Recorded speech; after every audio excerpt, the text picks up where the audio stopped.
My take is a bit different. I look at this thing as nothing more than a state-run Fuliza. Nothing, not much different. It's much ado about nothing, really. The government, of course, the cabinet in its memo said it's revolutionary. It's going to do away with all the predatory lending practices and so forth. And there's a lot of lofty statements about it, but it amounts to nothing really, as far as I'm concerned. I look at it differently. The reason is because both at the time, the amount of money that is being given. Don't look at the size of the 50 billion. That's nothing compared to Fuliza alone gave out 585 billion in 2021. Not to add Mshwari and add the KCB one, it's the kind of money that people have been giving. So for the government, 50 billion, even if you give each person the maximum of 50,000, how many people will get it? It's only 1 million people will get it. If you look at how many Kenyans are jobless, and we're told this is supposed to help people, who are jobless, people who are down there looking for small and micro enterprises, and so forth. The registered micro and small and medium enterprises alone with that authority are over 7.5 million. Those who are registered with those guys alone. And you create all that expectation that the government is going to give people money to create jobs so that everyone can fend for himself. And then you talk of 50 billion. I think in my view, and then you set up something that will really exclude the entire micro. If we look at the definition of the micro and small and medium enterprises, they're excluded by this fund. Because you're looking at those businesses where the minimum is 500,000, people who do at least turnover 500,000. Who employ at least 10 people, and going up to 100 million.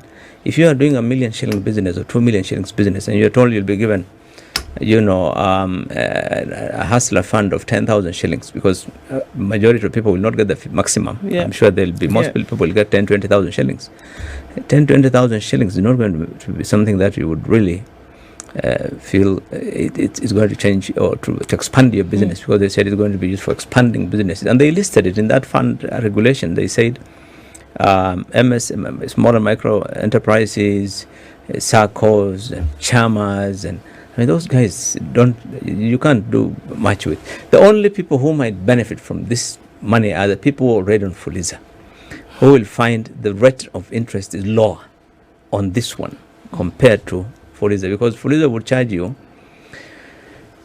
if you are taking anywhere between 25 to 50,000 shillings, they will charge you 25 shillings a day. That will probably, if you are taking about 50,000 shillings, that will come to about 18% in a year. This one, you're going to get it at 8%, and probably another 5-6% you're going to save. So there isn't an awful lot of difference, especially if you are taking that kind of 50,000. But so in my view, yes, it's and the reason why what Wendy said about the other funds, by the way, the other funds, I was just looking at the total amount of money that has been taken for the women and the youth and all other government funds, combined for the last 15 years. It's less than 35 billion. 15 years. And the reason is clear. One, the amounts are too small. Two, the requirements, eligibility requirements for you to register, as groups, as this, as that. And then, so they have not been very useful. But for most it is because of the size and the mode of disbursement. This is why they have moved very fast, these guys now. They've changed the last couple of months from you're going to register, you're going to do this, but now it is Fuliza. You just go to the phone and apply the same way you apply for the other one, and we'll give it to you. So that's what is it that people are looking for? What are people looking for? Because it sounds like, if you look at this, yes, it's a Fuliza, but why was Fuliza also very popular? Why has Fuliza become very popular? The ease of getting money. Ease of access. Accessibility. That was the most important. Okay. You don't waste a minute. In 1 minute, you get your money. 10,000, 20,000. Already you have it. You have it. If you look at the information that we've gotten from Safaricom, from the banks that they use, the KCB, the NCBA, and then also from the Central Bank of Kenya, from Equity, about that micro lending on a short-term basis. It's basically like operating capital for small businesses. You go to borrow money at about 3 a.m.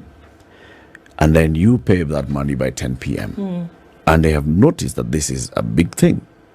So if the hustler gets this access to this money at 8%, which unlike the others which are offering at a different percentage, isn't that helping these businesses grow? It's keeping them afloat. It's helping them get that money that they need. You need this operating capital on a daily basis, so you're getting it. It depends on the business that's going to help. I've said that. It's going to help those small businesses. I have in fact looked at it and said, okay, Mamango, if you are doing vegetables, you are a Mamango, for you to get a few... to buy stock for the day. You know, stocks for the day, 10, 20,000, that will help for you. If you are, doing your shoe shine, you have a stand out there, it can help you. But if you are doing any of those people who are doing micro, small, medium, those who are doing those kind of businesses, small, what we call small businesses, 10, 20,000 shillings is not going to make an awful lot of difference. Yeah. But if they do one thing, make the accessibility easy, just like Fuliza ones, completely. You have access without any stress. And then number two, you don't have any strict eligibility requirements, because that's the good thing with about this is the funds.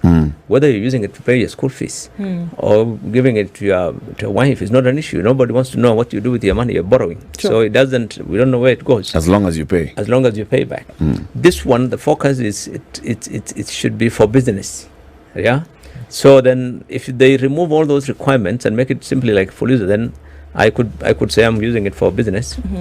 And tomorrow I use it for a trip to go home. I think if you look at it for those businesses, but it's not going to help the objective of the objective was, you remember when the president used to campaign, he used to tell you, our vijana tutapatia wajira. So for you to take 30,000, 20,000 shillings and then employ somebody else, because you have got some more money for capital, it's not going to be that easy. Yeah. So you're saying it's not going to be able to help these small businesses grow? To grow, no. And create and give them opportunities to recruit more people and employ more people. You cannot scale. I don't think that is the kind of money most of the small businesses were looking at. You small cannot businesses scale. were looking at serious money.